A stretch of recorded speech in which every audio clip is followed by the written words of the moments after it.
estadio 1, educación, sociedad y naturaleza, en el nuevo milenio, y estamos en el punto 1.3. Pensamiento crítico, y como les decía al comienzo, traducido eso a la educación, ese pensamiento crítico, divergente, ¿no es cierto? Ese pensamiento que a todas las afirmaciones las transforma en pregunta, que no acepta verdades reveladas, que todo está sujeto a la crítica, todo está sujeto al análisis, que en las ciencias sociales no hay axiomas, principios, teorías, hipótesis o formulaciones teóricas que no se puedan someter a prueba de validez.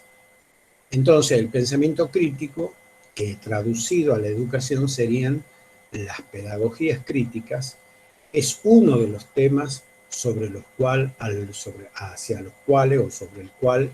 voy a hacer algunas referencias. Y luego, obviamente, y que es por donde vamos a empezar, y por pensamiento crítico vamos a cerrar, dada su contemporaneidad, es el segundo punto del apartado 1.3 del programa, que es educación, género y educación en tiempos de la globalización.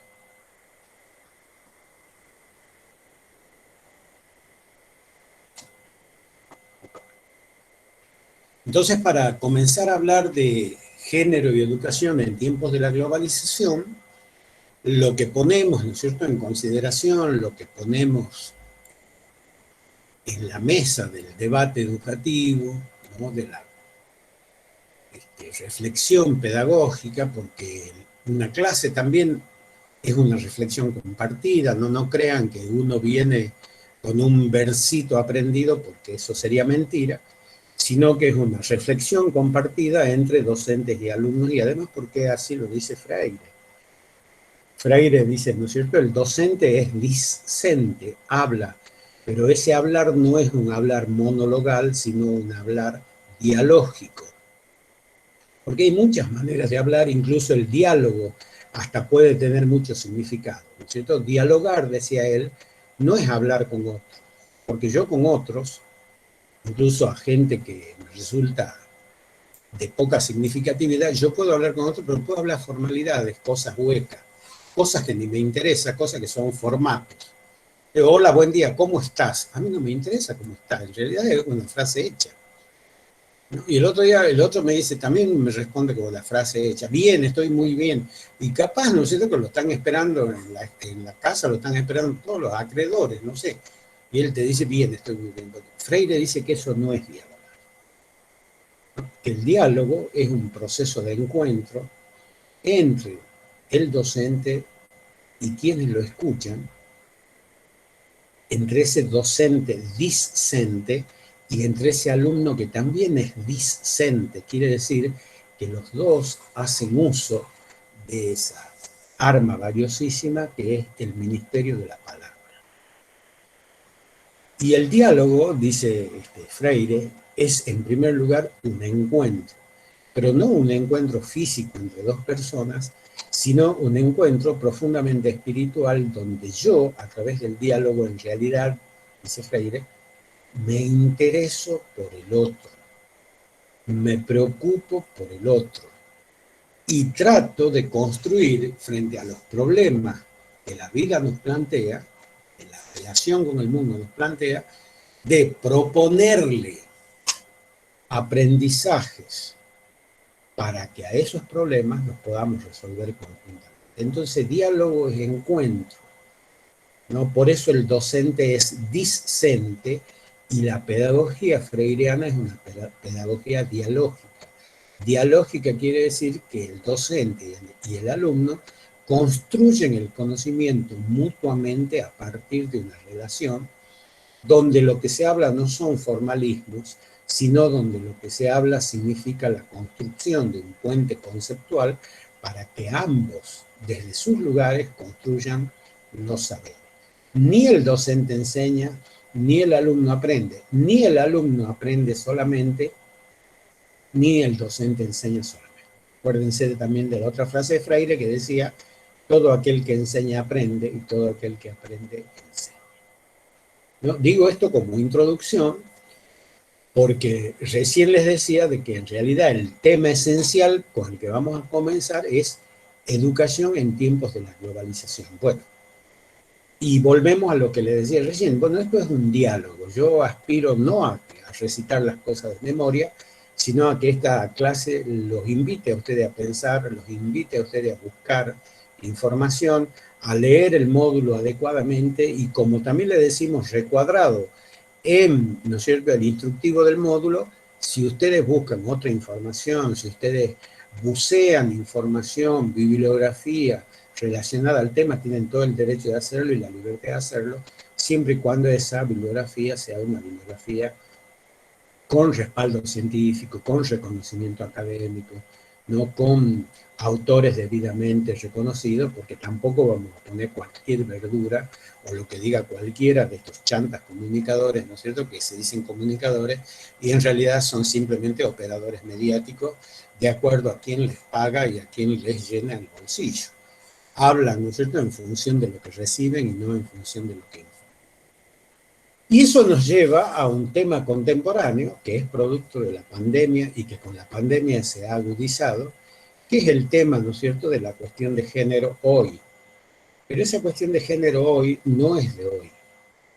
La cuestión de género en el occidente llamado, o en la civilización, o en la cultura llamada occidental y cristiano, es un tema muy viejo, muy antiguo, ¿no? La cuestión de género, la situación de la mujer, ¿no?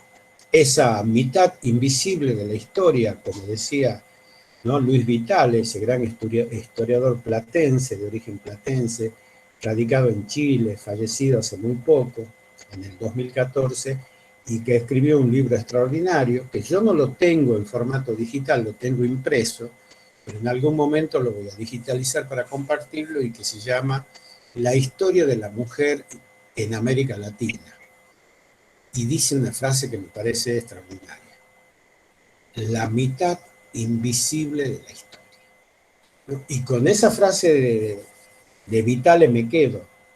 ¿Qué es la historia de la educación en Occidente? Diríamos, la historia de esa mitad invisible, ¿no? La historia que se remonta, por ejemplo, a la unidad que viene, si tenemos el programa al frente, dice Paideia, Humanitas y Escolástica, que está hablando de los tres, o de las tres edades, o de las tres expresiones, o de las tres categorías educativas de Grecia, Roma y el medioevo, ¿no? La paideia era la concepción de el saber educativo de los griegos asociado a lo que se llama el logos, que en los griegos era el saber o el conocimiento, o lo que hoy llamamos la ciencia. Logos y paideia van a ser los dos discursos educativos fundamentales de la sociedad griega, pero al mismo tiempo marcado, enmarcado y conformado a partir de un fuerte proceso de exclusión de los esclavos, de las mujeres que tenían la misma condición que los esclavos, de los metecos, que eran los extranjeros, y solamente reservada a las clases esenciales. Platón le va a llamar las oligarquías, o los gobiernos de poco, o los privilegiados, o aquellos que eran dueños de la tierra, y los ciudadanos, es decir, los que habían nacido en Grecia, en las grandes ciudades griegas, llamados, ¿no?, los ciudadanos griegos, que no necesariamente pertenecían a las clases esenciales, pero sí pertenecían a los sectores de comerciantes, ¿no?, trabajadores, campesinos, pequeños propietarios, que eran de origen griego. Se llamaban también ciudadanos. Entonces, esa historia educativa de la antigüedad está marcada por una orientación clara y distinta, donde la educación intelectual, la educación de los sabios, la educación que estaba atravesada por el logos, o el conocimiento, o la educación que estaba formalizada por las academias, o la academia, o la primera academia que funda Sócrates, ¿no es cierto?, estaba también atravesada por ese concepto que se llamó la paideia, de ahí viene la palabra pedagogía, pedagogo, ¿no? Y esa palabra pedagogo está relacionada precisamente y curiosamente y de manera paradojal con el esclavo que llevaba y acompañaba a los chicos a la escuela. El esclavo que llevaba de la mano a los chicos que iban a la escuela era el paidagogo. Y fíjense, le quedó el nombre para todos aquellos que adoptamos esta profesión, ¿no? Nosotros somos algo así como los esclavos, ¿no?, en el tiempo, simbólicamente. Eso que llevaban de la mano a los chicos de orígenes privilegiados de la sociedad griega a la escuela, al academos, ¿no? Como por ejemplo que fue la primera escuela de Platón, de Sócrates. Entonces, si nosotros miramos, vuelvo a repetir, la historia de la mujer en ese tiempo, donde el discurso de la paideia y el logo dominaba la antigua sociedad griega, vamos a ver que ella tenía el mismo lugar que los esclavos, encerrada en los gineceos, pensada solamente para la reproducción, ¿no?, y con la expresa prohibición de asistir, por ejemplo, a todos los juegos, en particular a los Juegos Olímpicos, a los juegos donde se mostraba la destreza de los hombres. Y es el tiempo histórico donde ese proceso de lucha y emancipación, el deseo de la mujer por sentirse dueña de sí mismo, la va a llevar, ¿no es cierto?, a grandes prostíbulos del Pireo, ese gran puerto, ¿no es cierto?, de la ciudad de Atenas, se escape de la casa, se escape de los gineceos y logre su libertad vendiendo lo único que tiene, que es su cuerpo. Es el origen de la taira, de las etairas, las prostitutas. Entonces, la historia, por ejemplo, de la educación en la sociedad griega que nosotros vamos a estudiar, en esa tradición griega que tantos admiramos por la democracia, por el teatro, por la filosofía, ¿no?, por todo lo que aportó el saber griego de los hombres a la civilización y a la cultura occidental y cristiana, en realidad está atravesado por una sociedad totalmente estratificada que marginaba y excluía a los esclavos, a los metecos, que eran los extranjeros, y a la mujer, que tenía la misma condición que el esclavo. No se olviden ustedes, y esto como un ejemplo y una nota de color que el mismo Platón reconoce, que Platón no dormía con su mujer, porque no era bien visto.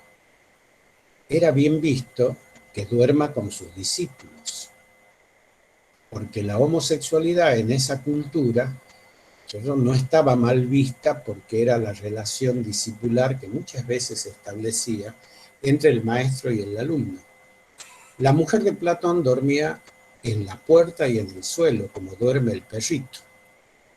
Y él mismo reconocía que cuando se despertaba, como se consideraba indigno dormir con una mujer, la iba y la buscaba, le abría la puerta para que pase y para que ella se ocupe de los menesteres de la casa. No vayan a creer que esto es una cosa que solamente es cuestión de la antigüedad. El mismo Juan Jacobo Rousseau, en pleno siglo de las luces, también, él se casó con Teresa Lavandeira y decía, no puedo admitir que ni las cuestiones domésticas, ni el llanto de los niños interrumpa mi pensamiento. Entonces, ¿qué hizo? Regaló los 5 hijos y se casó con una mujer con la cual ni siquiera comía. La mujer comía en la cocina y él comía en la sala, porque esto también lo distraía de su pensamiento. Entonces, no tampoco nos asombremos de cuestiones que pasaron en la antigüedad, sino también de aquellas cuestiones que se prolongan en el tiempo, que se reproducen en el tiempo y que se reconfiguran en el tiempo. Porque hoy todo lo que viven muchas mujeres relacionado a femicidio, a marginalidad, a ausencia de derechos, ¿no? A discriminación por su condición racial, por su condición étnica, por su situación laboral, sigue persistiendo. No las matarán a golpe, pero las matan.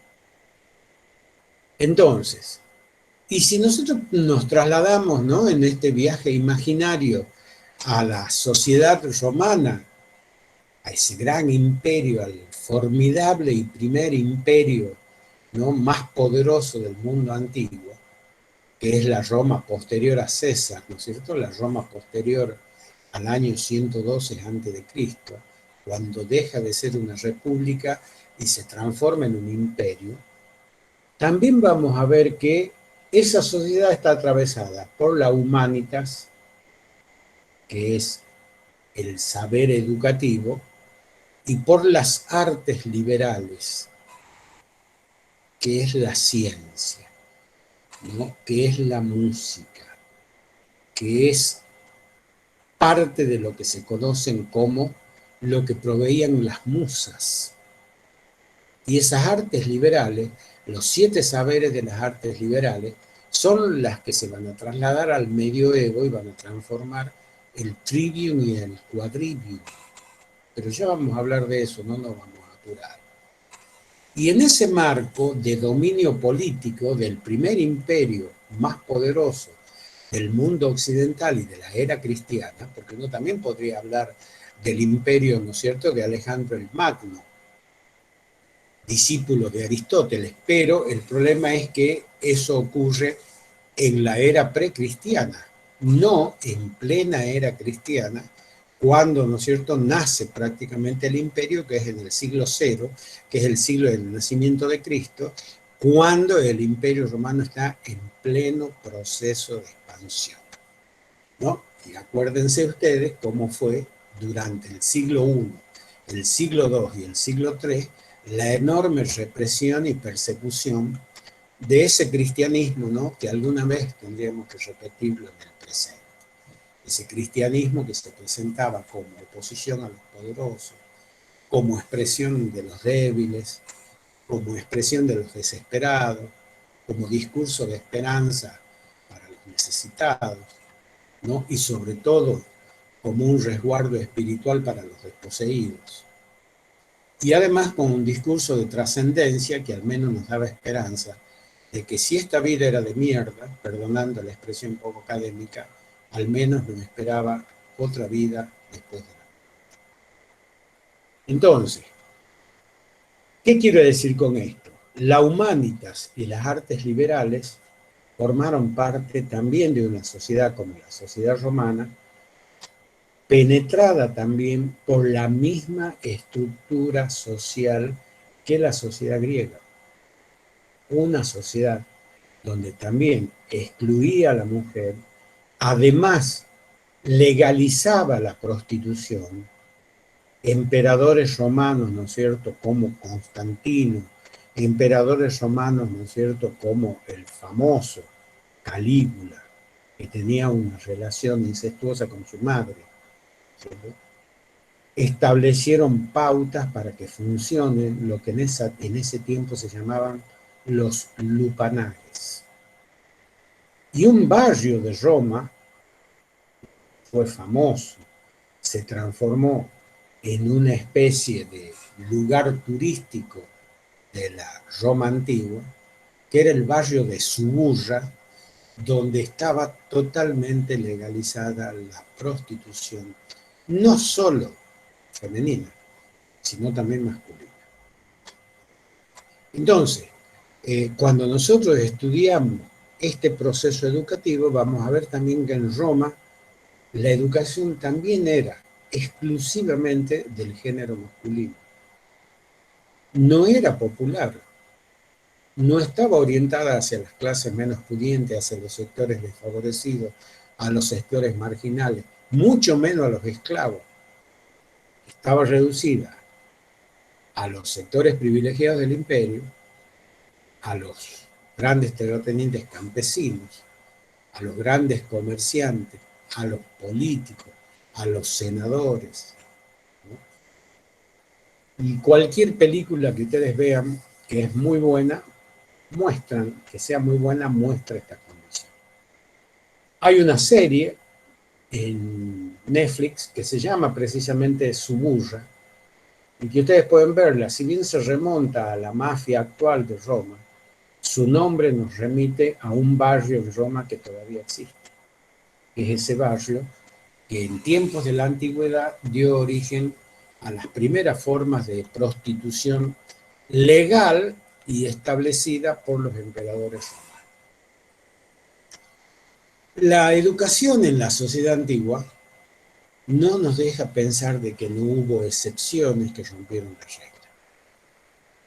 No nos hace o nos impide el hecho de que, como lo dicen las ciencias sociales, también los hechos individuales sean valorados. Y en esa sociedad, por ejemplo, como la griega o romana, en esa tradición greco-latina, uno encuentra excepciones muy interesantes. Por ejemplo, el caso de Safo, ¿no? La poetisa, la escritora, la dramaturga, perseguida, ¿no es cierto?, marginada. Safo se tuvo que escapar de esa sociedad, ¿no?, tan opresiva que era la sociedad clásica griega, la sociedad de la era de la República, Safo más o menos del año 300 antes de Cristo, y refugiarse en una isla donde construyó su academia, donde construyó su arte entre mujeres. La isla se llama Lesbos, de ahí viene la palabra lesbiana. Safo, entonces, esa gran poetisa, dramaturga, ¿no?, además de eso, tenía un ejército de amazonas, de mujeres que eran arqueras, militares, combatientes, que repudiaban, rechazaban todo intento de que esa isla sea invadida por la cultura, ¿no es cierto?, de los varones o por las clases dominantes de la Grecia antigua, que no toleraban mucho que una mujer sea tan talentosa. Bueno, hubo excepciones. La sociedad romana también va a tener mujeres, ¿no?, que son excepciones en la historia. Uno, cuando reflexiona sobre eso, no puede dejar de pensar en Agripina, más allá, ¿no es cierto?, de su condición de persona que uno podría decir hoy fue una bruja, pero fue una bruja en el infierno donde tuvo que sobrevivir frente a los hombres. Agripina era la madre de Nerón, ese emperador que incendió Roma, y que para poder llegar al lugar que llegó, utilizó todos los medios, todas las artes y todas las formas posibles que la política y la lucha política te lo permite, ¿no? Entonces la historia la muestra como una mujer maldita, perversa, que envenenaba a los tipos que se le presentaban, sí, igual que los hombres.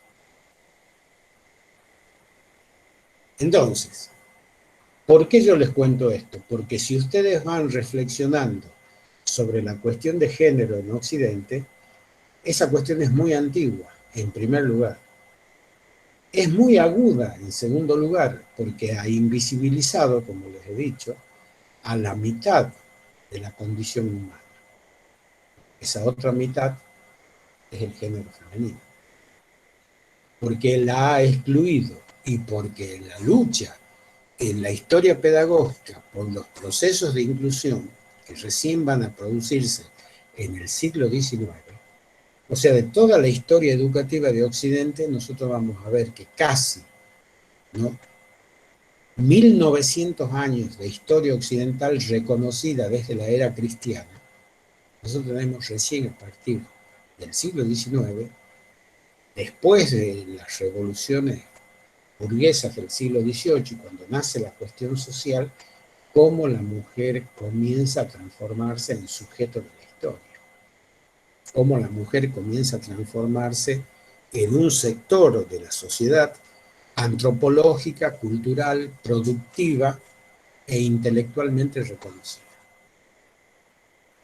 Pero eso lo va a hacer, ¿no es cierto?, buscando esos espacios a codazos, buscando esos espacios no porque se los van a conceder graciosamente la sociedad machista, patriarcal, capitalista, discriminatoria que tenemos, y mucho menos en América Latina, sino por un histórico sostenido, ¿no es cierto?, una sostenida lucha de la mujer por la igualdad, por el reconocimiento y sobre todo, ¿no es cierto?, por algo que es fundamental, por el respeto a la diversidad de género o a la diferencia, a las diferencias de género.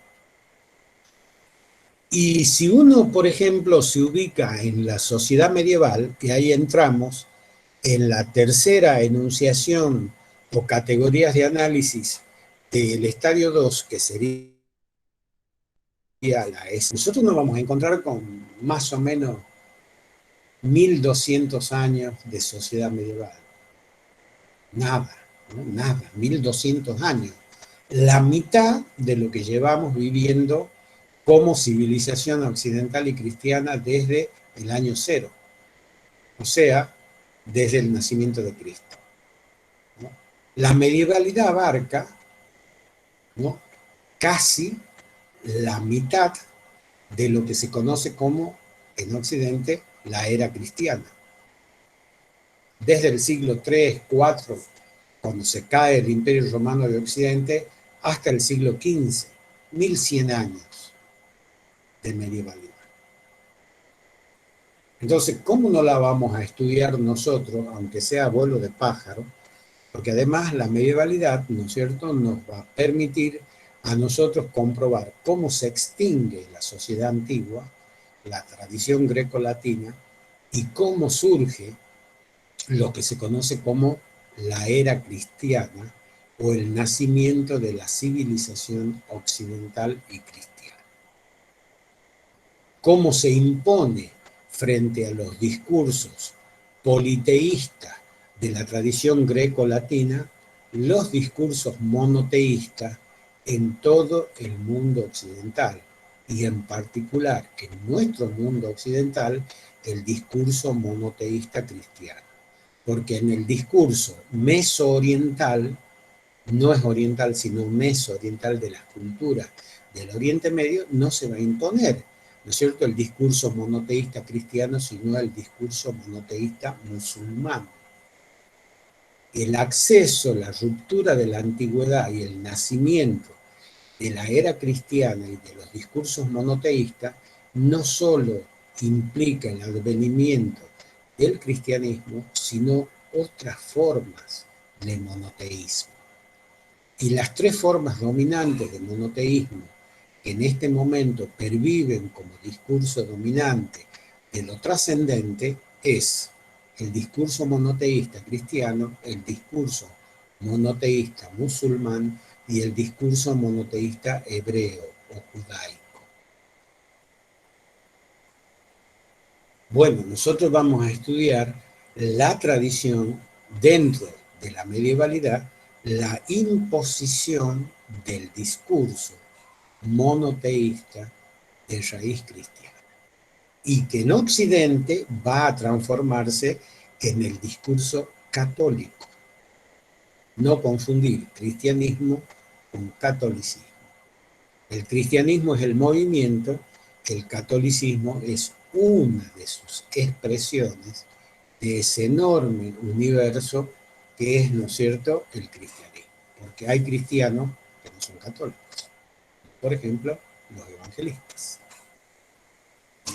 Hay cristianos que no son católicos de Occidente, son católicos de Oriente, son los maronitas.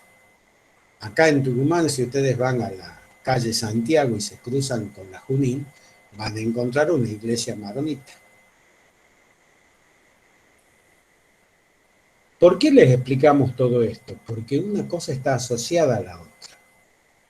Y así como en la sociedad grecolatina la mujer estaba catalogada como el esclavo, estaba considerada como parte de la esclavitud, en el discurso que origina en lo que se llamaría, ¿no?, la fuente primigenia del discurso llamado, ¿no?, cristiano occidental, cristiano católico, a partir del siglo II o del siglo III, después que Pedro, ¿no es cierto?, llega a Roma y planta, fundamenta ahí los cimientos de la iglesia, de lo que va a ser la iglesia católica, nosotros nos vamos a encontrar con que en ese discurso, que está, ¿no es cierto?, en los más antiguos relatos de la Biblia, en realidad la mujer es una serpiente.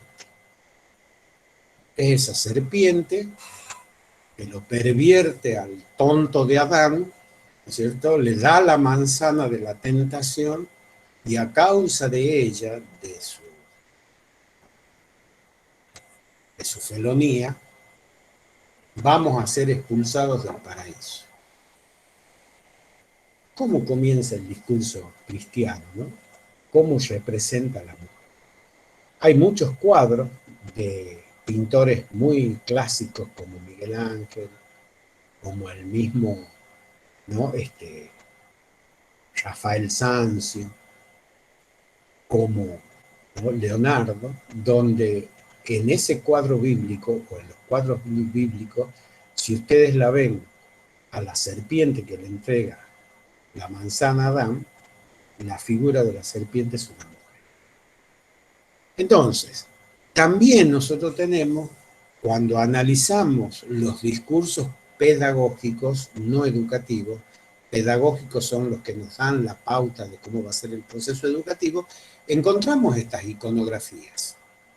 Y su consecuencia va a ser el lugar que la mujer va a ocupar, por ejemplo, en la sociedad medieval.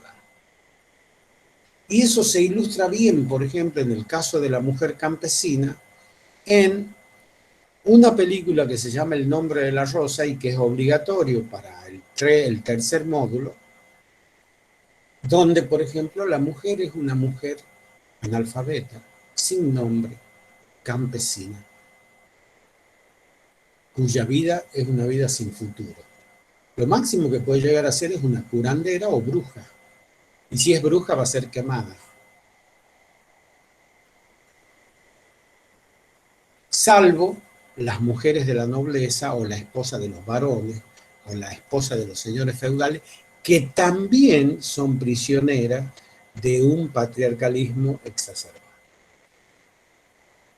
Así que bueno, también en la sociedad medieval nos encontramos con la subyugación de la mujer, ya no por parte de los discursos politeístas, ni por parte de las tradiciones de la sociedad antigua, como la tradición grecolatina, sino por parte de la tradición no monoteísta, cristiana, y que en la expresión occidental es, ¿no es cierto?, en su mayoría está atravesada por el discurso católico, apostólico, romano.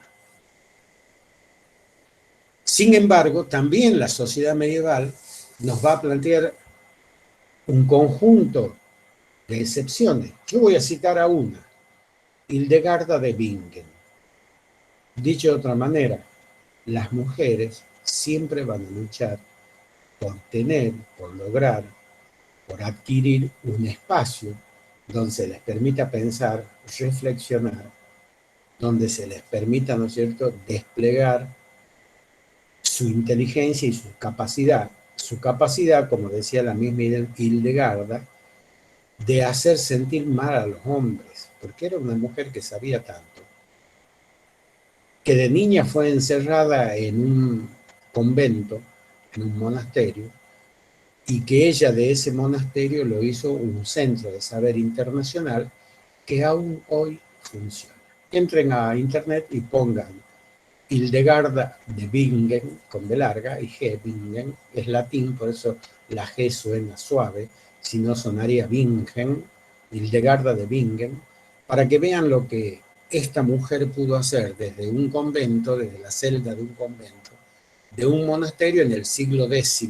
Ella nace allá por el año 930 y tantos, lo que fue capaz de hacer desde su encierro, ¿no? Lo que hizo por la cultura, lo que hizo por el teatro, por las letras, por la dramaturgia medieval.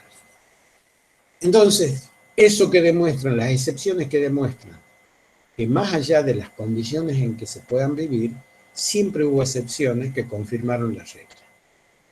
Siempre hubo excepciones que demostraron cómo la mujer sigue siendo esa mitad invisible de la historia, que es un poco la frase que articula esta clase, ¿no? La mitad invisible de la historia. Y por eso estamos viendo el tema género y educación en tiempos de la globalización, que es a donde vamos a llegar. Y si uno se traslada, ¿no es cierto?, a la modernidad y sale de esa medievalidad, esto ya no es parte del programa, acuerdas, bueno, ¿y cuál va a ser, ¿no es cierto?, dentro de ese pensamiento medieval, ¿no?, de ese saber medieval que es la escolástica filosófica, cuál va a ser la esencia del conocimiento, lo que se conoce como el trivium y el quadrivium. Así como para los griegos fue el logo, para los romanos fueron las artes liberales, para el saber formalizado, para la medievalidad temprana y tardía, va a ser lo que se conoce como el trivium y el quadrivium.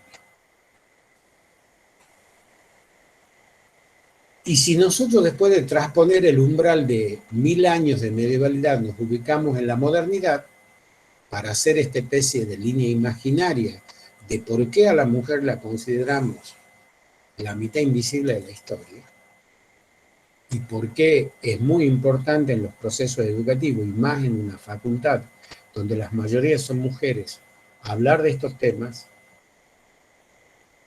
nosotros vamos a ver que en la modernidad, y esto lo voy a decir muy rápido porque lo vamos a volver a repetir cuando veamos el estadio 3, modernidad, realismo pedagógico, o el estadio 4, ilustración, capitalismo, instrucción pública, ¿no?, o el estadio 5, Estados, naciones y sistemas educativos públicos. Lo único que voy a decir es que durante la extensa modernidad latinoamericana hubo una gran mujer, para que ustedes también la investiguen, para que ustedes también lean, que también avergonzaba a los varones de la corte de Carlos V, a los varones, ¿no es cierto?, del virreinato de México, porque ella era mexicana, nace en México, proviene de una familia aristócrata bien posicionada, pero dice, me voy a recluir en un convento para no casar.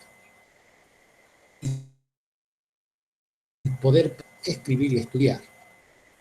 Se llama Sor Juana Inés de la Cruz.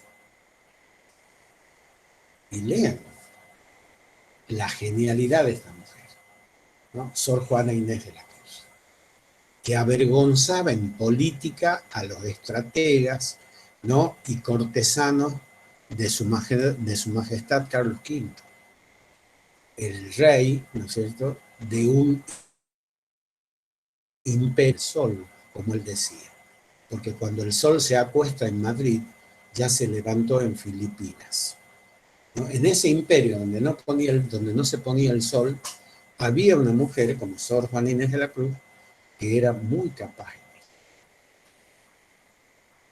Para ir cerrando este tema, lo que quiero que quede claro entonces, al finalizar el estadio 1 como eje de análisis y como respuesta de todo esto que pasa en nuestra historia educativa, cómo la historia de la mujer es parte esencial de la historia educativa porque es el sujeto excluido, ¿cierto? Nosotros hemos trabajado, necesariamente nos hemos remontado a esto para entender el presente.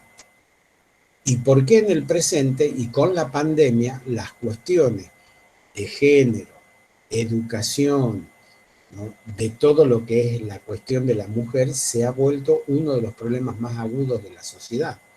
Nosotros hacemos listados de los muertos por el COVID, pero no hacemos listados por la cantidad de femicidios que se vienen produciendo desde la pandemia.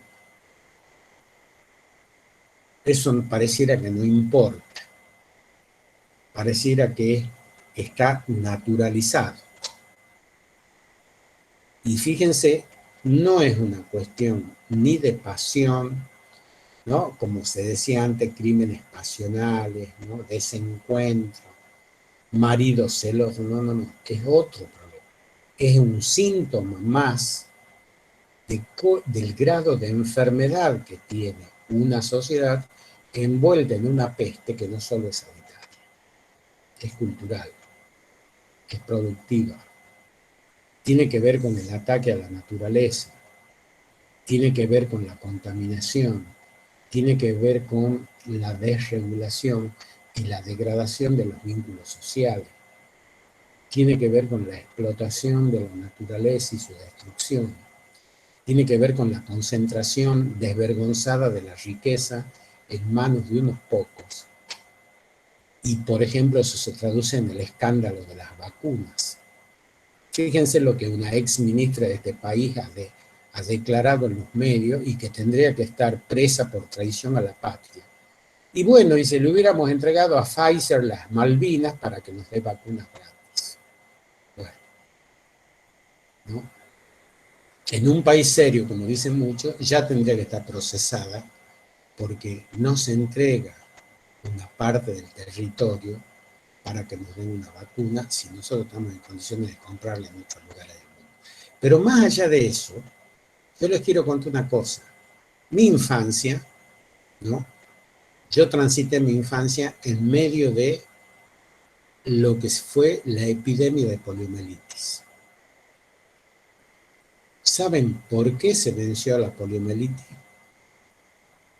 Porque los dos grandes creadores de la vacuna oral, ¿no? El señor Sabin, y de la primera vacuna inyectable contra la poliomielitis, el señor Salk, con S-A-L-K, Jonas Salk, que era norteamericano, y Sabin, que vivía en Inglaterra, pero era de origen israelí. Ellos donaron al mundo las patentes de las vacunas para que los estados construyan, fabriquen gratuitamente las vacunas en todo el mundo. Por eso la poliomielitis se venció, porque se universalizó la distribución, la producción, la fabricación de vacunas Sabin en todo el mundo. Y hoy, cuando un niño nace en la Argentina, antes de entregarle a la madre, ya le han puesto las 2 gotitas de Sabin en la boca. Por eso se venció una pandemia que duró 6 años, desde el año 56 al año 1962, dejando una cantidad de niños tullidos, inválidos, ¿no? Una cantidad horrorosa.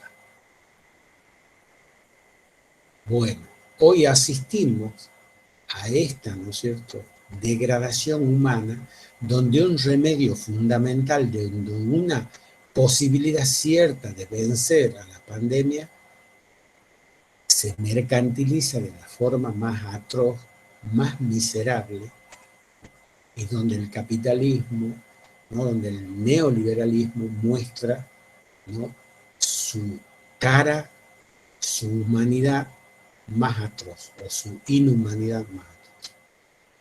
Por eso en todo el mundo, no sé si ustedes han firmado, yo ya he firmado una campaña que ha iniciado la Facultad de Medicina de la Universidad de Buenos Aires, proponiendo que las patentes de las vacunas contra el COVID-19 se universalicen, se fabriquen libremente en todo el país, en todos los países del mundo, y nadie tenga que estar comprando vacunas, ni mandando vuelos como hacemos nosotros, para ir a comprarla, ¿no?, a no sé cuántos miles de kilómetros de distancia.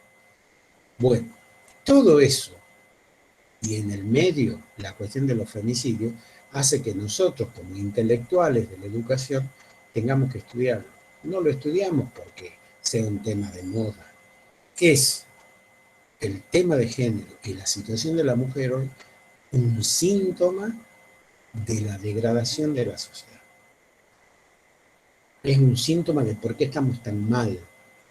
Es un síntoma de por qué los virus se han despertado después de que hemos ensuciado el planeta con plástico, después que hemos contaminado las aguas, después que tiramos residuos en todas partes de ellos, así, como a nosotros nos agrede, nosotros somos naturaleza, algo le vamos a enseñar a los humanos, a que si no cambian de vida, se van a morir como nos estamos muriendo nosotros.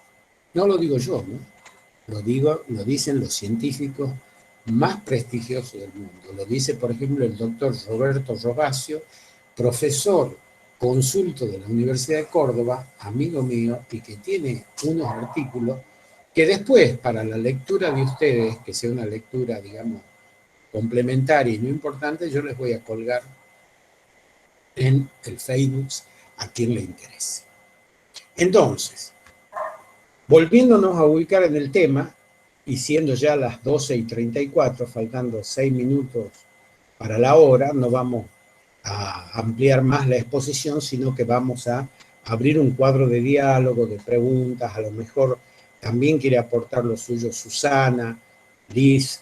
Hoy quiero decirles a ustedes que Emmanuel no nos acompaña, está un poquito clueco, pero nosotros sabemos que él se va a poner bien y todo, ¿no? Entonces, quería decirles que con esto un poco cerramos esto que nos planteamos en la unidad 1, desde un pensamiento crítico, desde una pedagogía que se hace muchas preguntas sobre el entorno, que pone en crisis los discursos sacralizados, que embiste contra aquellos principios que parecen enhiestos e inamovibles, y a todo lo transforma y lo somete a la criba de la crítica, por eso se llaman pedagogía crítica.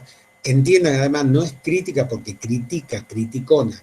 Crítica quiere decir cuando yo someto a prueba de validez los enunciados o principios que lo sostienen o la sostienen como discurso. Es como decía Descartes. Descartes decía, tenemos que poner, ¿no es cierto?, ese gran filósofo moderno, en duda, dice él, por eso se llama, en su caso, ¿no es cierto?, en su filosofía, se llama el concepto de duda metódica. Y tenemos que poner en duda todas las afirmaciones, porque es el punto de partida del conocimiento.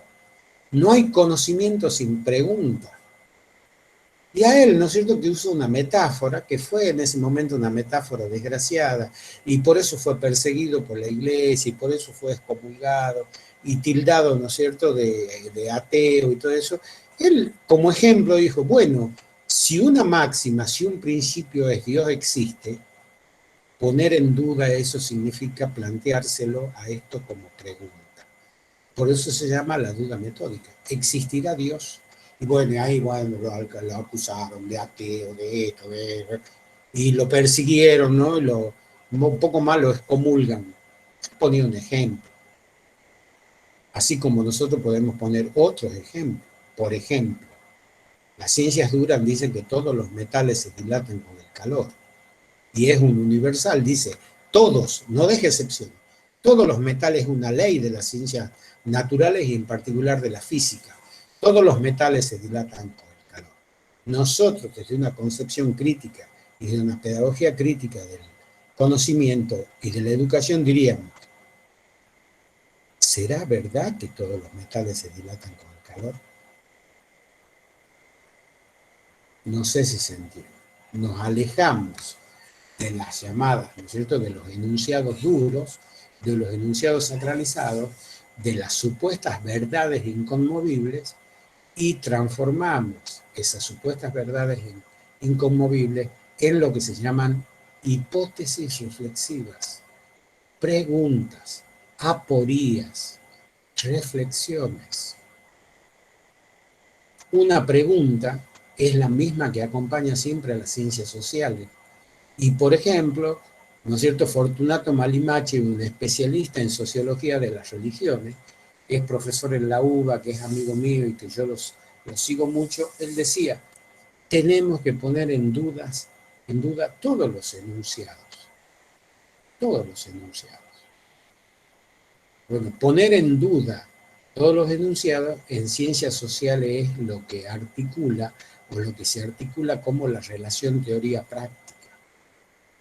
No hay ninguna teoría inconmovible. Así que bueno, no se asusten, quiero decirles con esto de pedagogías críticas, no es que estamos criticando, ¿no? Si Sarmiento se lavaba mucho, no se lavaba, porque eso sería la vulgarización. Pero sí vamos a cuestionarle a Sarmiento su enunciado, ¿no? Civilización o barbarie. ¿Por qué? Porque para él la civilización era Europa y Buenos Aires, y la barbarie era el interior gaucho, ¿no es cierto? El interior mestizo y el interior aborigen. Bueno, yo no sé si eso es así. Yo no sé si la barbarie más bien viene de las potencias del capitalismo que ha destruido la naturaleza durante estos 300 años, y en todo caso la cultura, por ejemplo, viene de nuestras tradiciones precolombinas. Porque yo les quiero decir, si ustedes leen gente seria en materia de culturas precolombinas, van a ver cómo el español y el europeo destruyeron las culturas precolombinas porque eran superiores en forma de convivencia social a lo que ellos traían de Europa. Un solo dato: para nuestra cultura precolombina, la tierra era un valor de uso, no se vendía, estaba distribuida. La cultura incaica tenía a los Ayllu, que era la unidad económica productiva que pertenecían a todos, y todos, ninguno se quedaba sin Ayllu. Y ese Ayllu, cuando producía, producía para su familia, para la comunidad y para el emperador. Entonces nadie se quedaba sin comer. Y cuando vinieron los españoles, los extranjeros, ¿qué hicieron? Transformaron los Ayllu en latifundios. Se apoderaron de un montón de tierra para una persona. Bueno, ¿cuál era mejor economía? ¿La economía del Ayllu o la economía del latifundio? ¿La economía que trajeron los conquistadores extranjeros o nuestros orígenes? Bueno, todas esas cosas tenemos que comenzar a estudiar, chicos. La universidad tiene que ser el despertador que les martille la cabeza.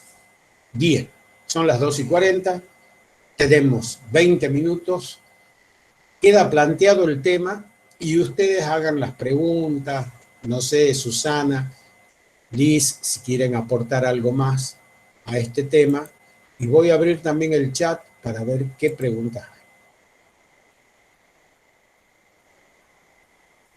¿Qué dice que no se escucha? Pero estoy hablando siempre al mismo tono de siempre, ¿no? Sí, se escuchó, Daniel. Por ahí son las conexiones individuales, pero se ha escuchado perfectamente la clase. Bien, sí, es una preocupación. Esta mañana cuando estábamos tomando examen, por ejemplo, uno de los miembros del tribunal no escuchaba. Y resulta que el profesor a cargo de la cátedra era Sergio, y nosotros le teníamos que traducir el examen. Y como somos bonitos, le hemos aprobado todas. Yo le decía, no, todas que hablan bien, todas las chicas. ¿No? Pero no, bueno, no es una broma. Pero te quiere decir que a veces ocurre eso. Bueno, no sé. Quedamos entonces, abrimos la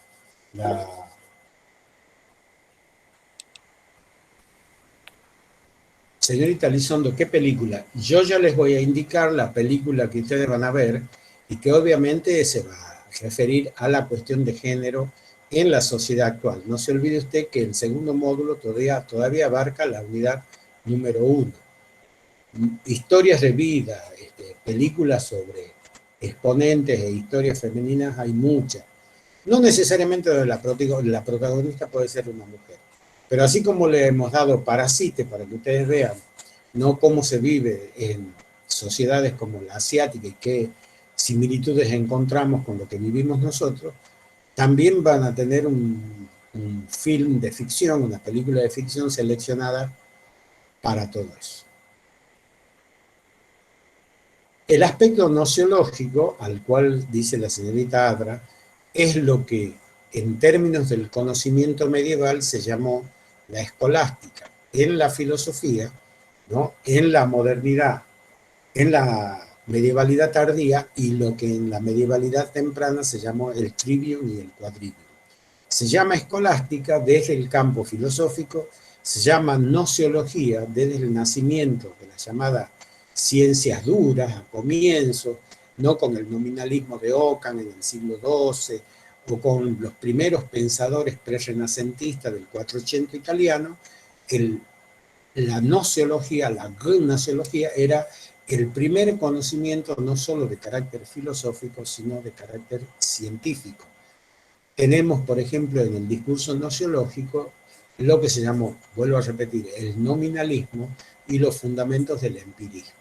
Otro filósofo nominalista y empirista famoso que fue quemado en la hoguera, ¿no es cierto?, en el 480 italiano, o en el principio de la modernidad, se llamó Giordano Bruno, ¿no? Entonces, si ustedes quieren, frente a la escolástica y al trivium y al quadrivium, la gnoseología también puede entenderse como el discurso científico de una medievalidad, pero que no sería estrictamente de la medievalidad en su conjunto, sino de una medievalidad ya bastante tardía, la medievalidad de los siglos XIII, XIV y XV, donde prácticamente esa medievalidad ya está en proceso de decadencia y extinción histórica. No sé si le queda claro lo que... Bien, ya hemos contestado unas preguntas. ¿Tienen algo, Liz, Susana?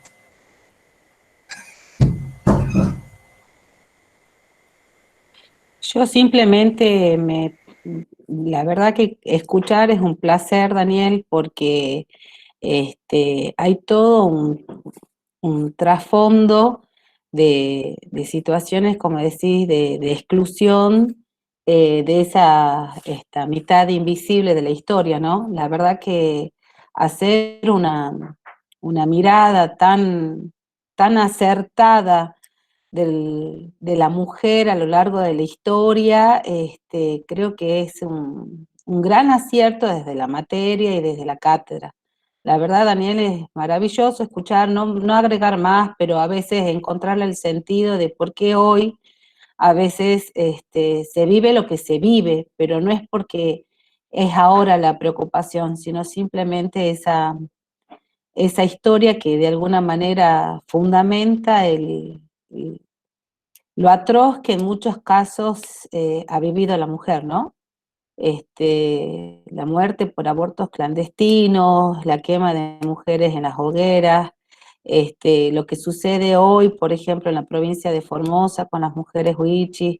Entonces, hay como una cuestión de mirar y, como decir, de quitar los velos, de descolonizar la mirada. Entonces, la verdad que muy buena la clase. Eso es mi aporte para no extenderlo y no sé, por ahí los chicos quieran contar o decir algo. Liz. Sí, sí, siguiendo lo que mencionaba Susana, siempre el tema, ¿no? Que se ha incorporado en este estadio, ¿no? Que tiene que ver con vincular, ¿no? Estas categorías que del inicio mencionabas, educación, sociedad, ¿no? Naturaleza. Bueno, volvemos a esto, ¿no? Como de algún modo desde el lugar que hoy nos presenta esta lógica en la que vivimos, ¿no? Movilizados por esta pandemia, ¿no? Que vino a mostrar, bueno, esto que nosotros vivimos hoy, esa lógica de mercado que no salva vidas, pero que a la vez esa lógica capitalista, ¿no? Explota, bueno, de algún modo con un índice de explotación, digo, hay como esto cómo también se traduce, ¿no? Estas categorías que tienen que ver, ¿no? Con esta historia de nuestra humanidad. Bueno, en este sentido pensaba como la mujer, ¿no? En esto que definías, ¿no? Su lugar de ser una esclava, de estar siempre de algún modo supeditada, ¿no? Pensaba también en la Edad Media, las brujas quemadas, digamos, todo esto que siempre ha representado parte y ha sido, ¿no? Como parte de ese correlato, ¿no? De esa conquista material que de algún modo siempre se hace de análisis, ¿no? Y la mujer y el cuerpo de la mujer como ese territorio también ¿no? de conquista. Y no es menor, pensando que es lo que hoy vivimos con esto que bien mencionas, el alarmante número de femicidios, digo, que ponen en esto, ¿no? En un plano de reflexión, bueno, esto, ¿no? Son cuestiones de conquistas y demás, pero que también tiene que ver con todavía mucho por lograr construir. Por eso siento que desde la educación, el introducir contenidos como esto, o en la misma escuela, contenidos de la ESI, son derechos, ¿no? Derechos que son importantes ir construyéndolos y que estén incorporados en todo lo que es el sistema de formal, pero desde este lugar de formadores me parece que no es menor lograr de este modo también, ¿no? Pensarnos en esa lógica y en el lugar que significan estos temas de conquista también de derechos más generales, ¿no?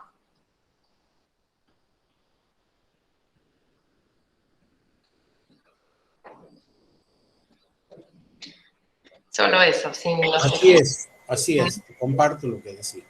Bueno, no sé si desde los lugares de ustedes, los chicos, tienen algo para chicos. Bueno, es una deformación, disculpen.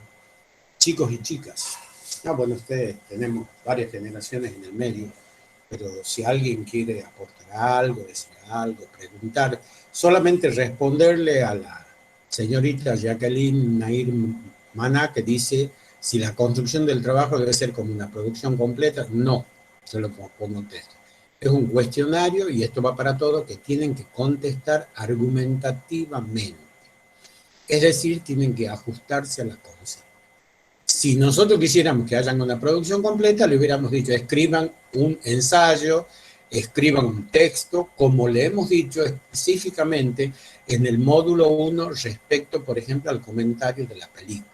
Le hemos dicho, en media carilla hagan una semblanza, un comentario de la película, donde hagan una especie de analogía entre las realidades que muestra esa película y las realidades que nosotros vivimos. No sé si está clara la respuesta, señorita Ana. Bien.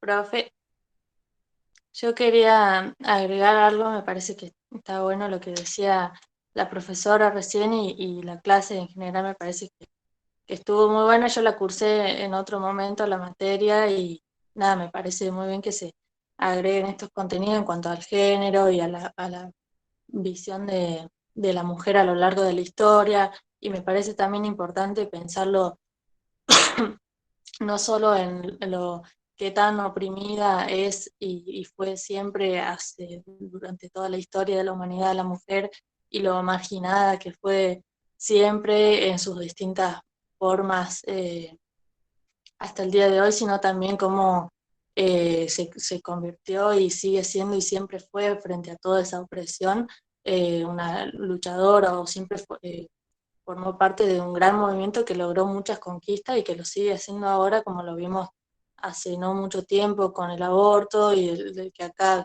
probablemente capaz varias compañeras formamos parte de la lucha por el aborto legal y por el ni una menos, o que hoy mismo vemos, por ejemplo, a las mujeres cosecheras, que son las que hacen que básicamente se mueva gran parte de la economía de la provincia, y que hoy están luchando y levantando sus reclamos junto a sus compañeros.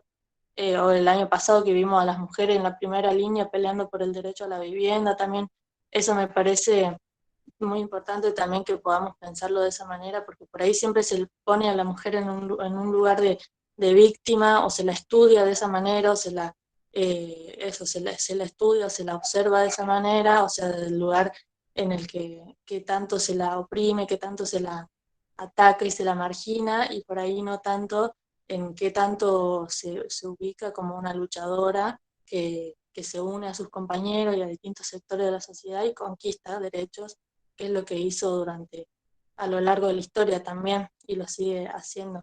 Eso me parece que está bueno pensarlo así también, y que está bueno incluirlo en los contenidos y en los debates y en los intercambios en las clases, y en clases como esta en la que estudiamos la historia y el presente también, como decía en la primera clase usted. Eso nomás. Sí, yo le contesto brevemente.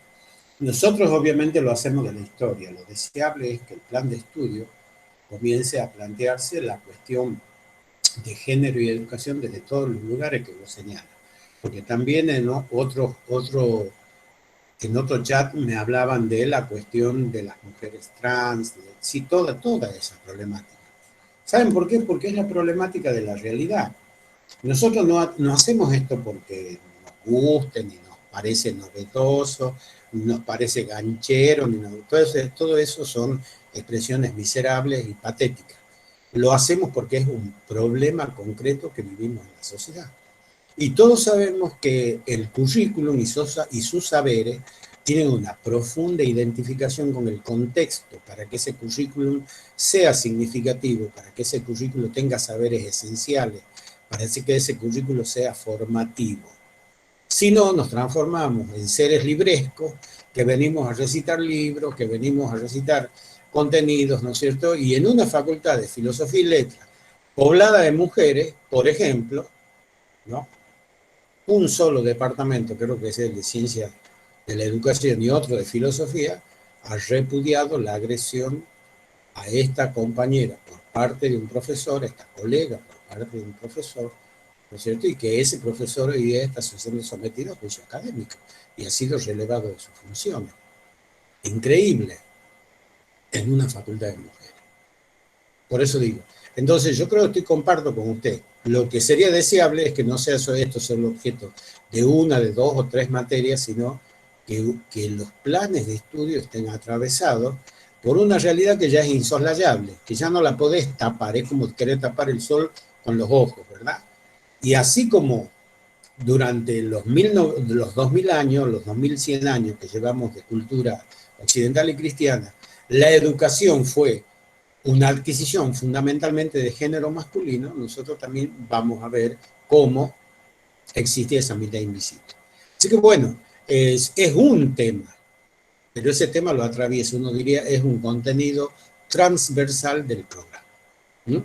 Así que bueno, que genere me encanta que genere preocupaciones, reflexiones, preguntas y como decía Descartes, que pongamos, ¿no?, en tela de juicio todos los principios, las afirmaciones.